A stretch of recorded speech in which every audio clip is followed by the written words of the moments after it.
Hey, how's it going? So today we're going to talk all about triad inversions on the first three strings of the guitar.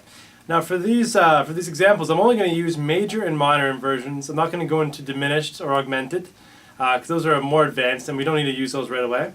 So the key here is going to be able to help you play different chord progressions and actually use these for either improvising or playing along with another guitar player just to open your playing up a bit more. So instead of being stuck in one position, like playing chords just in an open position or as bar chords, you can actually play these as what are called inversions. So basically they're almost like little chord fragments along the strings that you can go all the way up and down the neck. And so for each chord there's three different types of inversions you can do. And we'll go over those today. So I will zoom in on my hand so you can see everything close up on the fretboard as we go. So from here on in you'll just be seeing my hands in the fretboard. Alright, so to start off, we're going to start off with the C major inversions. So if you look on your sheet, you're just going to be looking at the inversions for C. So there'll be tabs to go along with this, and you'll be able to see where to actually go. So first I'll start off by showing you what the inversions are, and then we're actually going to play with a little loop on my pedal here, so you can actually play along and try to get these in time. Okay, so for each C major chord on the first three strings, there's actually three different places you can play them, or three different inversions. Okay, so the root inversion, we're going to start off with our first finger on the G note on the first string. Okay. Now the pinky finger is now going to go onto the second string on the E note, which is the 5th fret, and the third finger on the 5th fret of the third string, which is a C. So that's your root on the third string. So this is called a root inversion because the root note's on the lowest sounding string, so it's the lowest note in this actual chord. So 3rd fret first string, and then 5th fret on both the 2nd and 3rd strings. Okay, so you're only going to play the bottom three strings. So as you go on with these chord inversions, you're going to probably want to try to mute the 4th string with your 3rd finger, or whatever finger's on the 3rd string, just so you don't have to get that string noise. Because one of the key parts of this is going to be muting the other strings, like the 4th, 5th, and 6th strings, so they don't sound. So when you're strumming to this, you have to have good accuracy with your right hand. And otherwise you have to just basically block out those strings with your left hand that you're not using.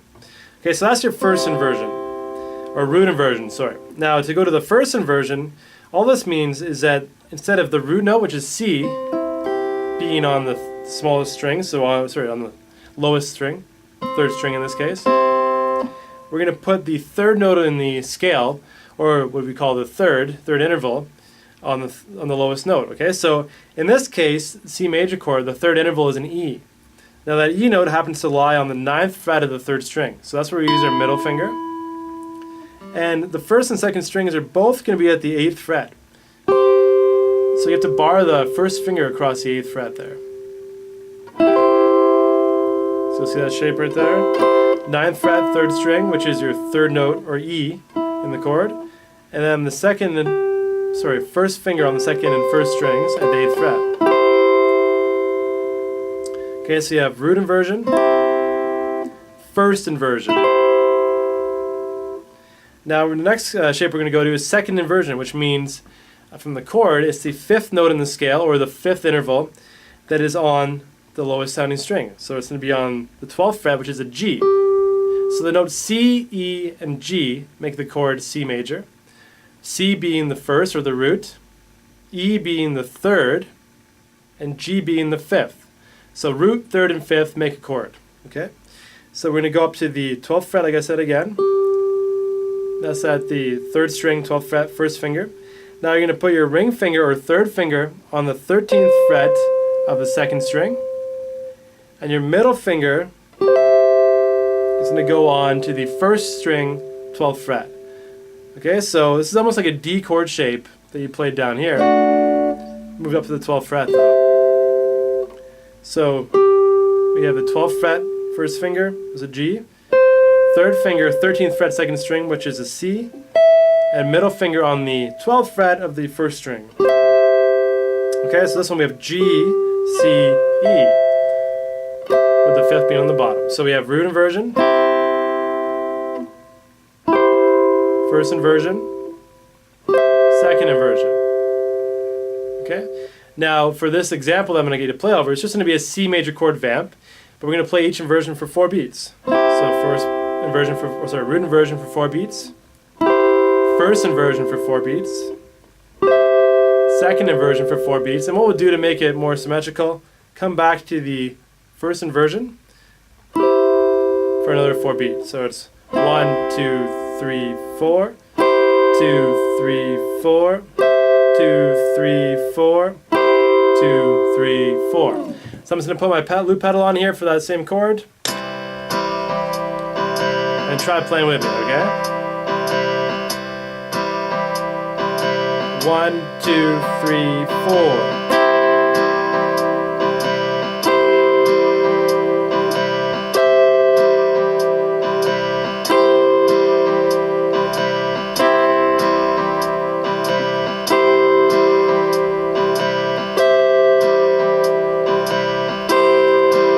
You can add some strumming.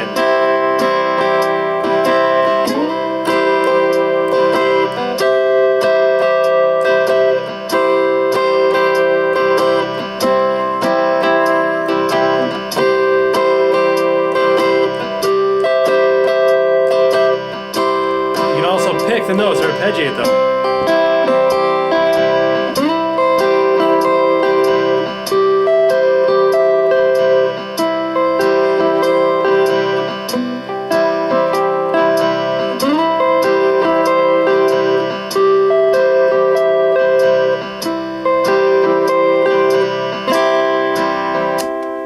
So the key there, by yourself, you can either play with a backing track, which I'll include in your package, or you can just simply go up and down. I think I spent most of my time when I was learning these inversions way back, just actually going through that sort of shape and understanding the relationship between how many frets between each chord shape. Because when you start transferring to different chords, like G, D, any other major chord, it's going to change the whole relationship. Okay, so from there, I'll let you sort of work on that. If you didn't get enough practice time in with those, just actually stop this video there and actually pull up the backing track and just go over the C major chord vamp, practicing those different patterns. So if you can't do it in 4 beats, try to do it in 8 beats and work on from there. Okay, so the next thing we're going to do is a C minor inversions. Okay, so everything's going to be the same, except a minor chord has a lowered third note. So in this case, instead of C, E, G, we have C, E flat, G. Okay, so wherever the third is, has to be lowered by a single fret. So here we're going to start off with the C minor. Instead of C major, which had C, E, G, we need to lower the E note, which is the second string, 5th fret. So that has to be lowered to E flat, which is the 4th fret on the second string. So first finger on the first string, 3rd fret, middle finger on the second string, 4th fret, third finger on the 5th string, 5th fret, third string, 5th fret with the 3rd finger. So that's your root inversion of C minor. Okay. Now the next shape is at the 8th fret, and the third note in this case lies on the 3rd string, right? Because it's the first inversion. So what we're going to do is actually just bar the first finger across the 8th fret, all 3 strings. So if you can't do that, you can try using more than one finger, but I think it's good to get used to doing what's called a half bar across all 3 of those strings. Okay, so that's your C minor shape there. So we had the root inversion, first inversion, and the second inversion, we're going to lower the E note, which happens in this case to lie on the first string. So we're going to lower that E, the 12th fret, to the 11th fret with your first finger. So first string, 11th fret, first finger. Second string, 13th fret with your ring finger. And third string, 12th fret with your middle finger. Okay, so we had root inversion, first inversion, second inversion. And in this case, the backing track, go back to the first inversion. So I'll just switch it up here on my little pedal, and we'll go over that, just a C minor vamp, okay? So 4 beats each. 1, 2, 3, 4.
so there you have it, the C minor shapes. If you couldn't keep that up to speed, again, you can stop the video here and actually play with the backing track for a bit and try to get that shape down. Try to go through all those inversions. Okay. Now from there, we have to start looking at how to do other chords. So what I thought we'd do, instead of just doing C major and C minor inversions, I'd add in another chord shape, which is the G major. So it's still all the same shapes, but in this case, we have to start on the first inversion instead of the root inversion, right? And once we learn how to play to the G major chord shapes, same way we did there, what I'll do is I'll put them together and so we can play along. Okay? So we start off with G major, which will be first inversion. So that means your root note is going to be, in this case, on the first string, and the third note of the chord, or sorry, the third in the chord, the third interval in the chord lies on the third string. So you take your first finger across the first two strings on the third fret, and your middle finger on the fourth fret of the third string, and that's your first inversion G. Okay, so first inversion G. Second inversion G is going to go to the 7th fret, and then you do your D shape, like your D major chord shape. So first finger on the 7th fret, 3rd string, middle finger 7th fret, 1st string, and third finger on the 8th fret of the 2nd string. So that's your second inversion. Now for the root inversion, this is where the root note lies on the 3rd string. We go to the 12th fret with your ring finger or 3rd finger, 12th fret with your pinky finger on the 2nd string, and first finger on the 10th fret of the 1st string. So third finger on the 3rd string, 12th fret, pinky finger or 4th finger on the 12th fret of the 2nd string, and first finger on the 10th fret, 1st string. Okay? So we had first inversion, root inversion, and for this case of playing with the backing track, go back to the second inversion. So those are your three ways you can play G within this sort of pocket. Now, on your electric, you can always go up higher, right? So you could do like your first inversion all the way up here. But I'm going to leave those out now because it can be a little trickier to get if you're not used to it. Alright, so I'll pull a backing track up for this, and we'll play along, same way. 1, 2, 3, 4.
Alright, so same thing there. If you want to work on those G major inversions, pause the video and actually play with the backing track that's included. So same thing, you can either do 4 beats, 8 beats, whatever works for you. Or you can just play it by yourself. Get used to that shape and the way those work together. Okay, so the same thing here, we're going to go to the G minor chord instead. Before we go into any kind of progression, we'll go right into the G minor chord, okay? So playing the G minor chord, first inversion, we're just going to have a flat finger on the 3rd fret, so barred finger all across all 3 strings. So that's your G minor inversion. First inversion. Now for second inversion, we're going to take, it's almost like the D minor chord shape you're probably used to with open chords. So 6th fret with your index, 8th fret on the 2nd string with your ring, or 3rd finger, and 7th fret with your middle finger on the 3rd string. Okay, so first inversion, second inversion. Root inversion, first finger on the 1st string, 10th fret, middle finger 2nd string, 11th fret, 3rd finger 12th fret on the 3rd string. So that's your root inversion. So first inversion, second inversion, root inversion, back to the second inversion. Okay, so I'm going to pull up a little loop here. I'm going to play along. We're starting with the first inversion.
Alright, so same thing here. Play with the backing track if you don't have those under your fingers and they're not really comfortable. Because the next step we're going to go to is actually to play between G major and C major. So it's increasing the difficulty just a little bit here. Okay?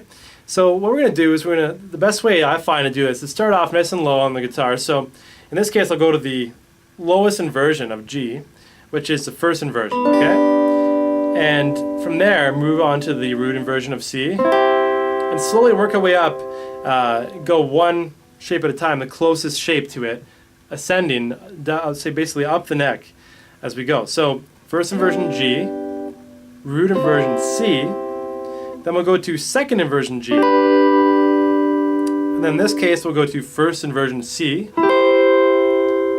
and then root inversion G, now to second inversion C. Alright, so from there you could go higher up, but for these examples what I would say is we'll just go from here and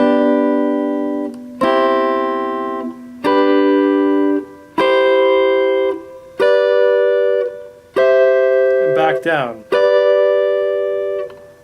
Now if you come back down, this makes it a little harder, so maybe I'll keep it nice and simple. So we'll just go up through those three inversions and then repeat, okay? So it'd be going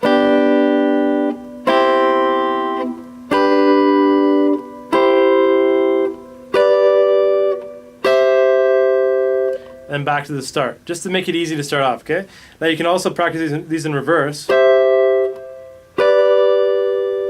Okay, so we had C to G, and this looks totally different coming back, right? So C to G, and then C to G.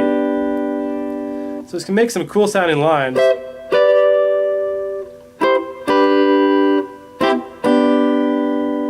As you work your way back. But let's just go ascending first up that way and just practice it in one way. So here's a little loop of the same two chords. 2, 3, 4.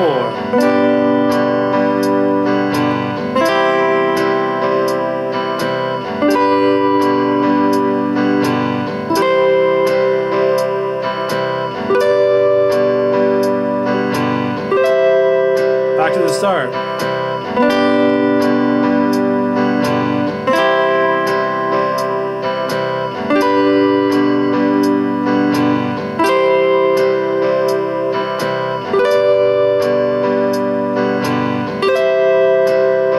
Start again.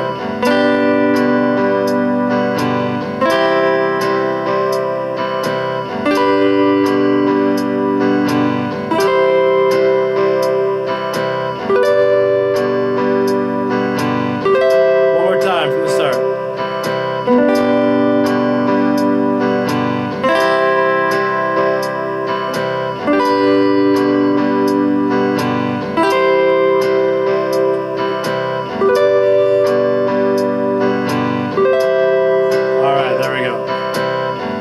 Okay, so from there I'm just going to move on to the same sort of inversions, moving up the neck, just ascending only, with G minor and C minor. Okay, so G minor, in this case we're doing first inversion G minor, root inversion C minor, second inversion G minor, first inversion C minor, root inversion G minor, second inversion C minor. And we're just going to move up those three shapes. So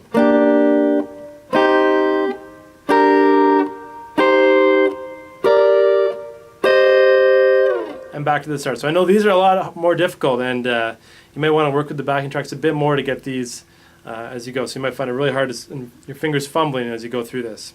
But it's a good exercise, and I can show you how it can basically be used and improvising afterwards. Okay, so onto the new loop. Here we go. 2, 3, 4.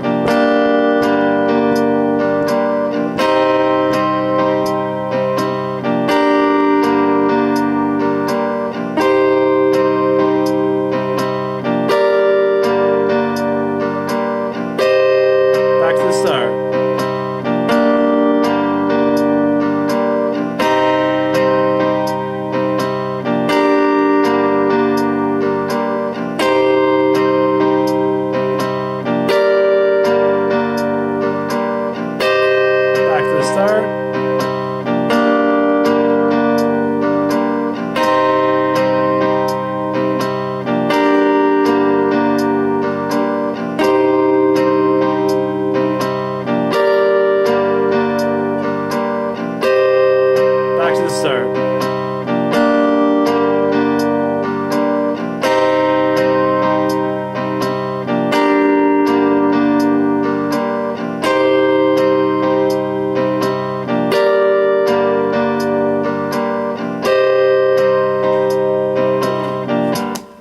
Okay, so as you get practicing those, this gives you really good, should give you a really good handle on these different shapes, right? Because it's something you can easily apply this to, like a G minor, C minor, which is a 1-4 in G minor, or a G major, C major, which is a 1-4 in G major, right? So basically a 1-4 in either your major or minor keys that will help out with. Now what I will give you, as well as an additional thing to work on for yourself, I'll give you a demonstration of how to do this with a G major and A minor. So a little more difficult, but you can watch me play along with it, and you can try it along with the backing track as well that I'll include. But it's definitely a little more difficult, okay? So in this case, I'll just show you how to do the shapes, and that'll be an additional bonus. And then I'm just going to sort of go back and show you how you can improvise with these shapes if you need to, okay? So G major and A minor, we're going to start off with our first inversion G major. Go into the first inversion A minor. So we have G, A minor. Then we're going to have our second inversion G to the second inversion A minor. So you can see here, so as I go through it again.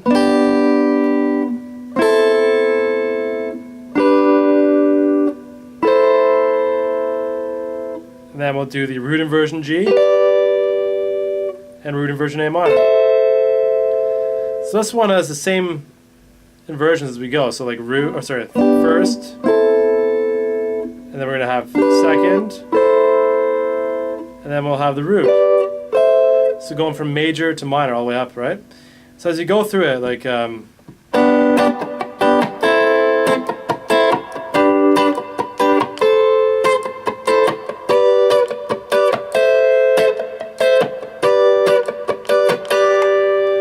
so you can work both ways if you want, go up and down, but it's cool to make an ascending line like that. And I've used it in a lot of recordings where one player is just playing, say, if, we were doing reggae, like I play a lot of.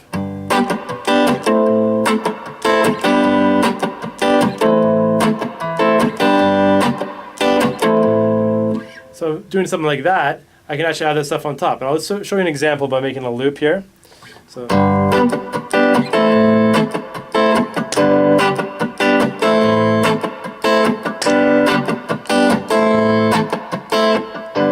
Okay, so you hear the chords in the background, so I could do like.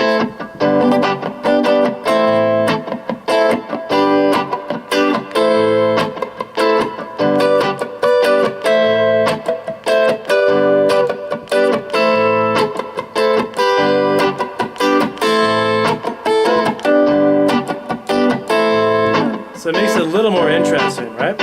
So I'll pause that for a second. So you can add a little more flavor if you're playing with two guitars. And for example, I wouldn't have to even necessarily do that. I could do like I was saying, the arpeggios, right? So in this case, it's sort of reggae feel. I can go like this.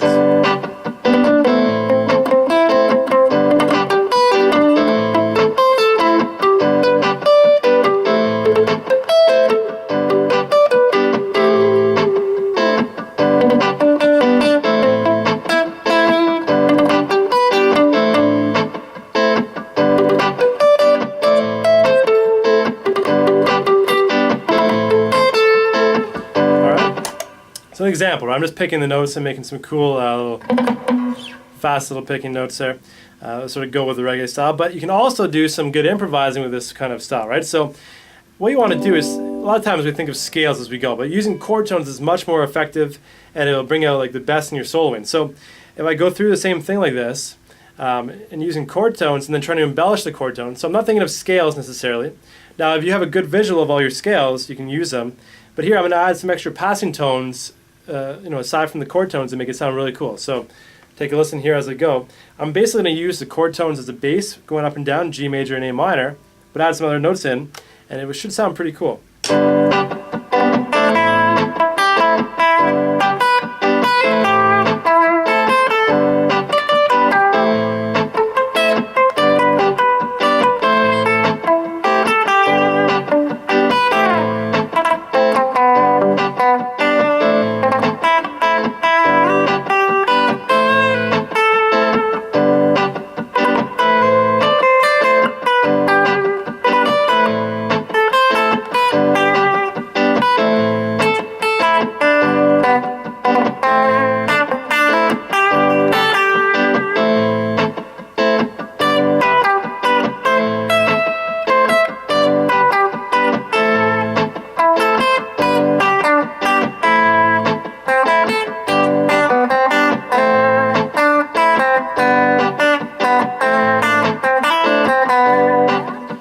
Okay, so you can see I'm basically focused on chord tones there, and those are most of what I'm doing.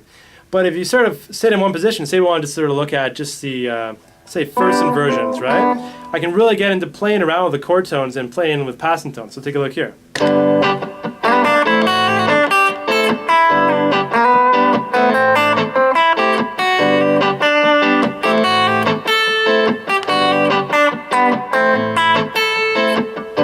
So the second position here, second inversions.